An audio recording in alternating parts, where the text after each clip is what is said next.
Hi everybody, Debra Dickinson here, and thanks again for being with me today. You learned about Robyn and got to meet her and her service dog Choopy on our last video. Today you get to see her beautiful home, and you are not going to believe what all she did herself without any prior skills. So let's go see Robyn's home.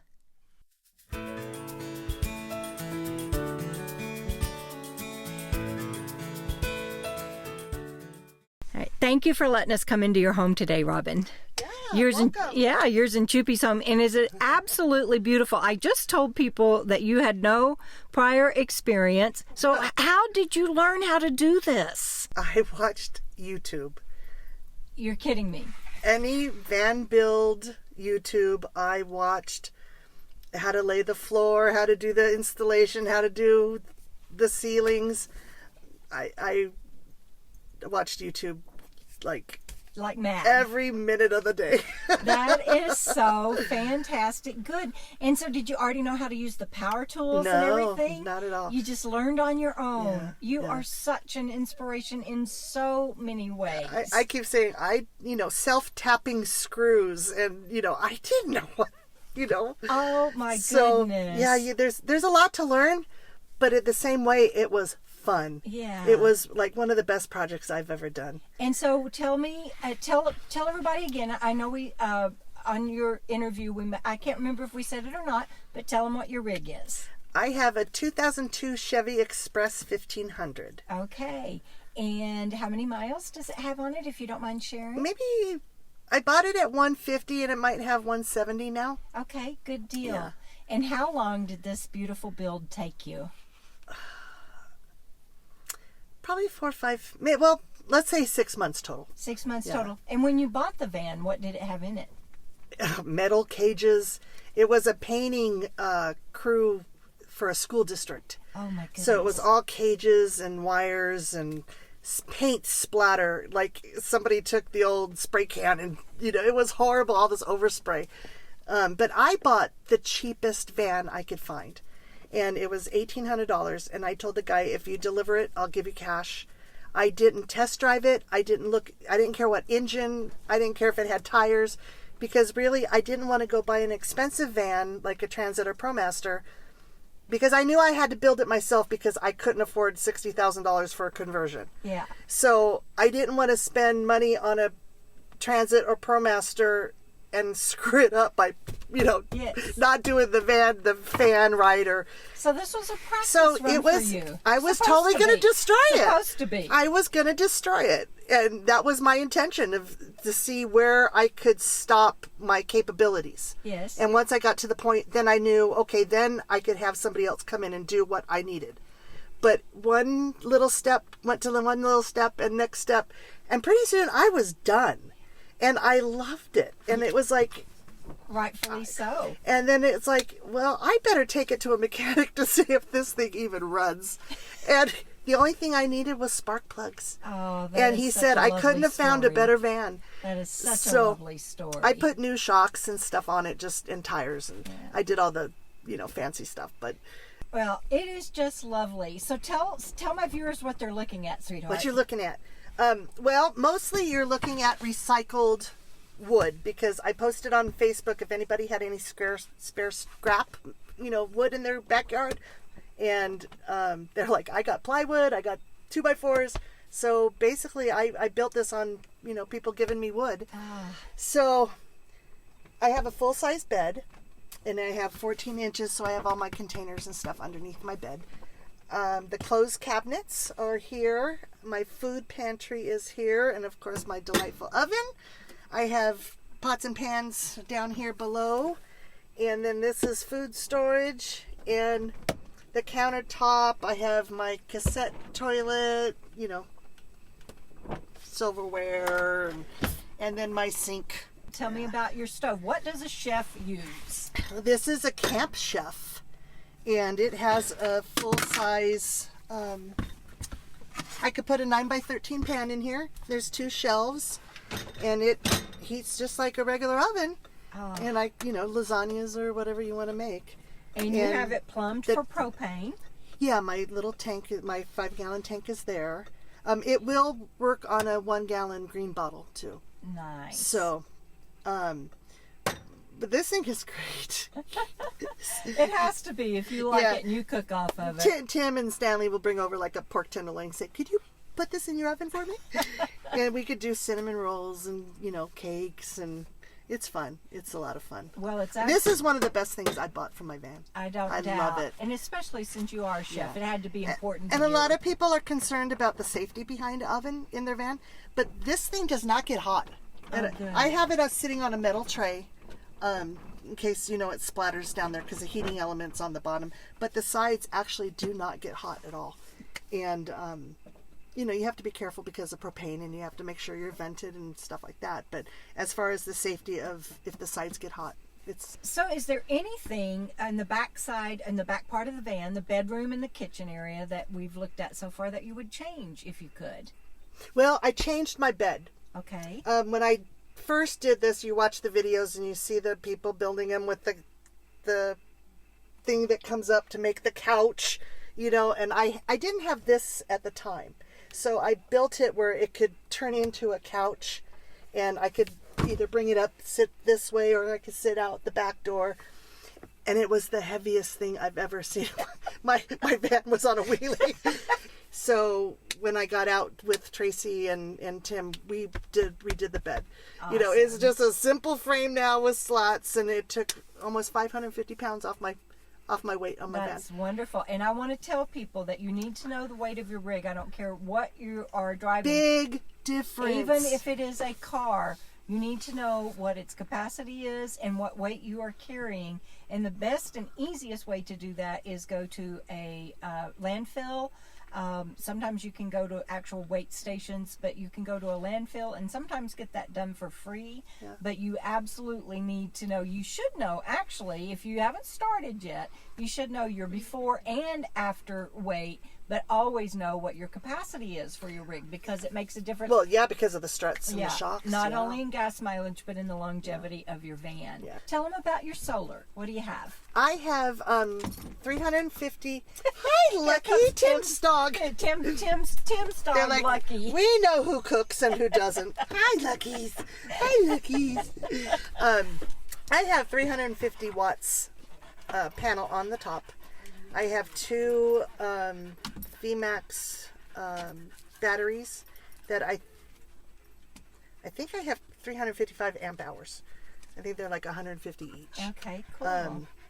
And then I have a 2,000 watt inverter that I could use my Instapot. Oh, lovely. Again, all the little toys we could bring out. Yeah, again, the cooking stuff. I just love it. And it's nice. It's a hot day today.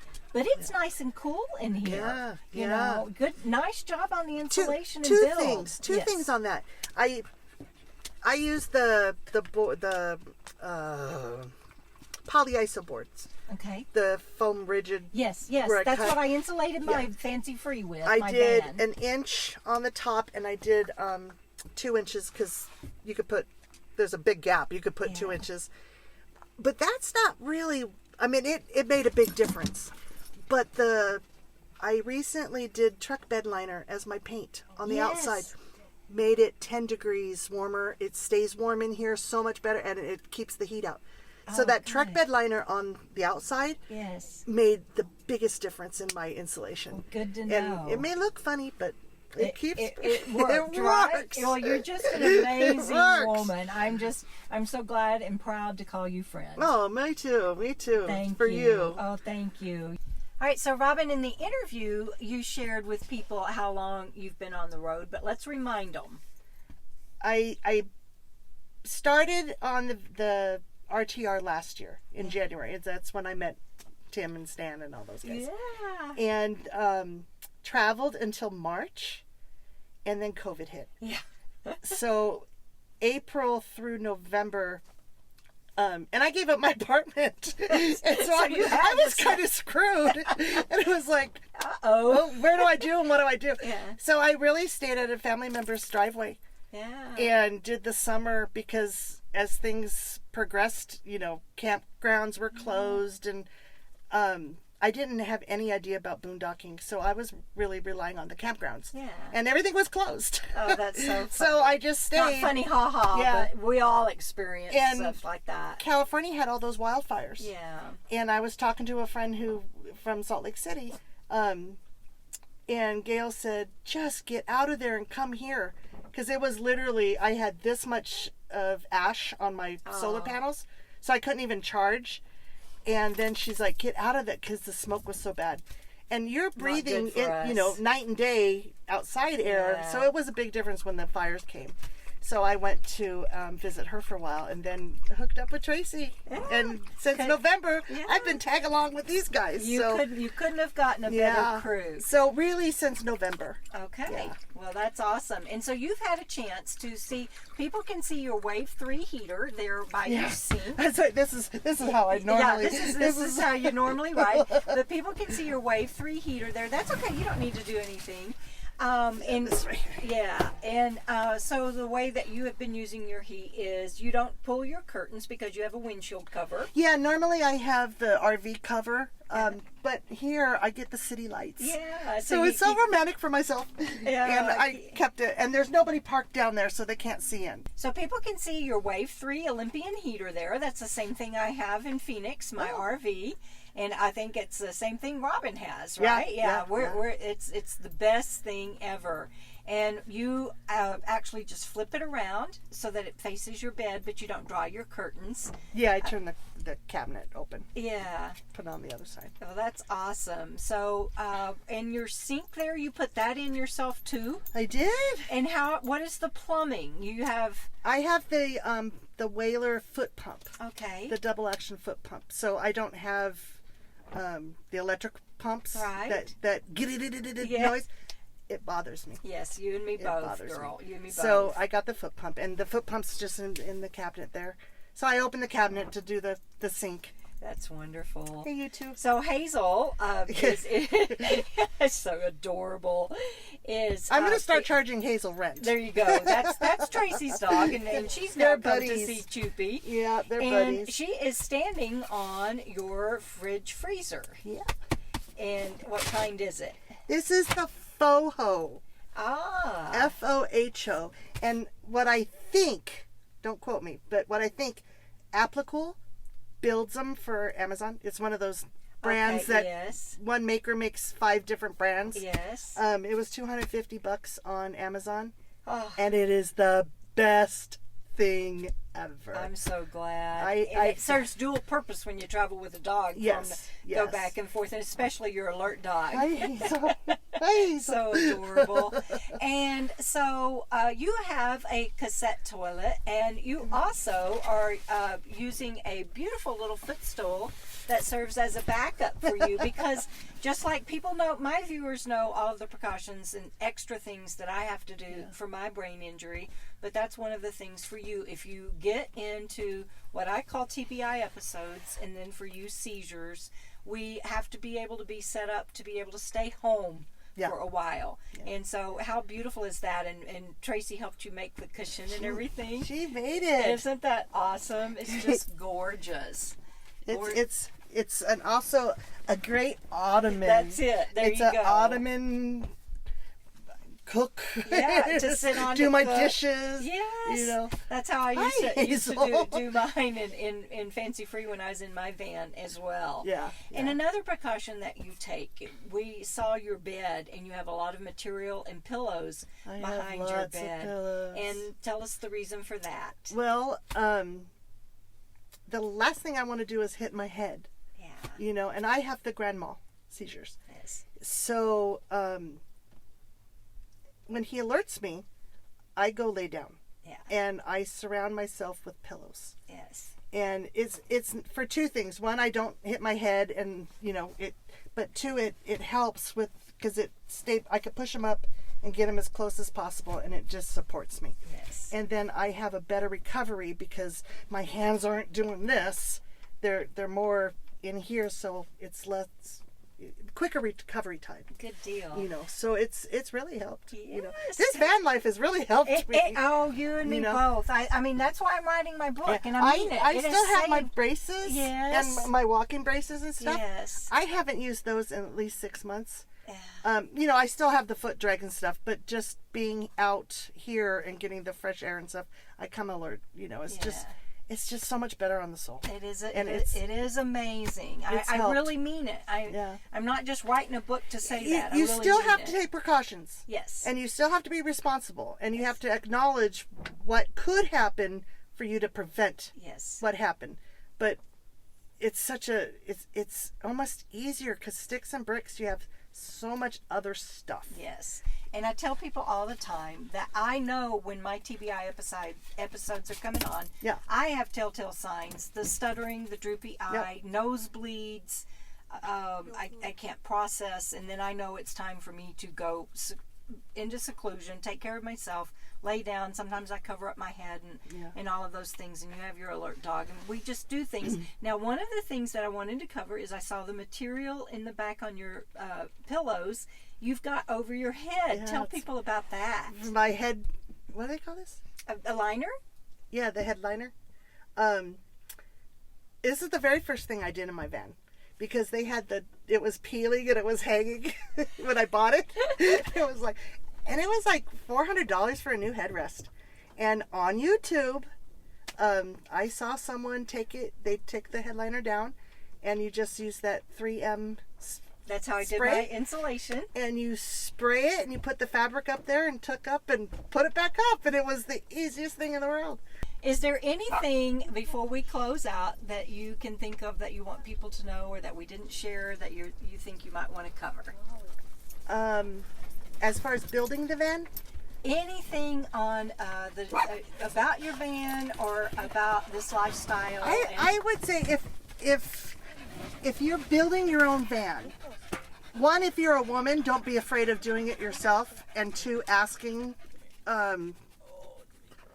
like, anybody have any spare wood? It saved me a lot. But don't be afraid of, I have to have a high top, and I have to have the best van in the world, and go out and spend $60,000 for a new van. This is such a creation that you forget that it's a 2002. Yeah.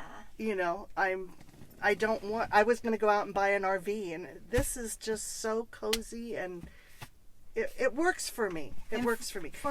For you and I, yeah, it was hard for me to give up my van because it helps to open my eyes, especially after an episode, and be able to see everything. Yeah. It's very comforting. It's very, I need that. I have to have that. Do you find that to be true too? Yeah.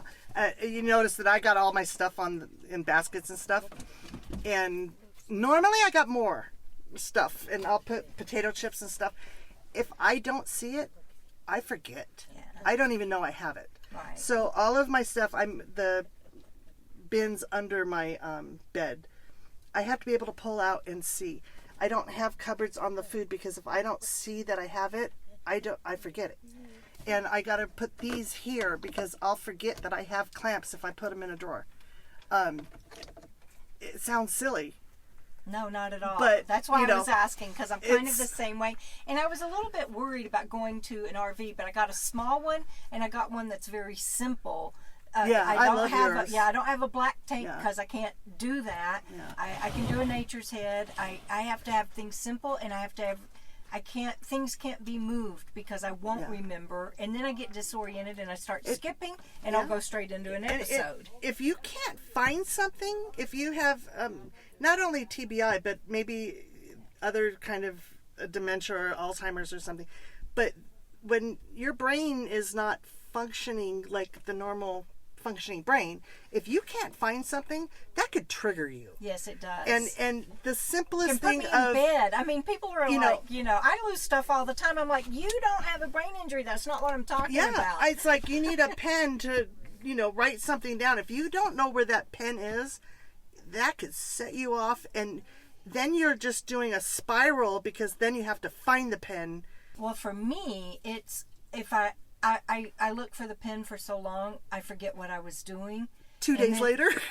No, I mean, in that moment, I forget what I am looking for, and then my episodes, I lose time, and 3 hours later, I will be standing there, and my legs will be quivering because I've been standing there so long, because the process didn't work, and I just go away. That makes sense. And so I can't have things out of place, and that's why when I do builds and stuff, or rebuilds, or move, or it's very, very hard. We have a lot of the common. We do the tell time issue, reading, that kind of things, and this is certainly one of them. So what I just, if it looks cluttered in here, it looks cluttered. Yeah. And I've never been bothered if, It my doesn't morning look dishes cluttered. were in the sink by evening, I'll just do them all together. Yeah. I've always been that kind of person. But now it's like, if my stuff is out there, I don't care. It's more of a comfort for me knowing that I could get to it. Yes. And I don't set myself off. Yeah. So it's okay. I have stuff on my counter. It's fine. Yeah, we do have a lot in common, and I look forward to getting to know you better. And I'm so proud of you, and thank you for showing us your lovely home. And what you have done is, and what you have recovered from is just miraculous. And I love you and Juppie, and wish you all the best in the world. Thank you so much. I look forward to the friendship we'll have.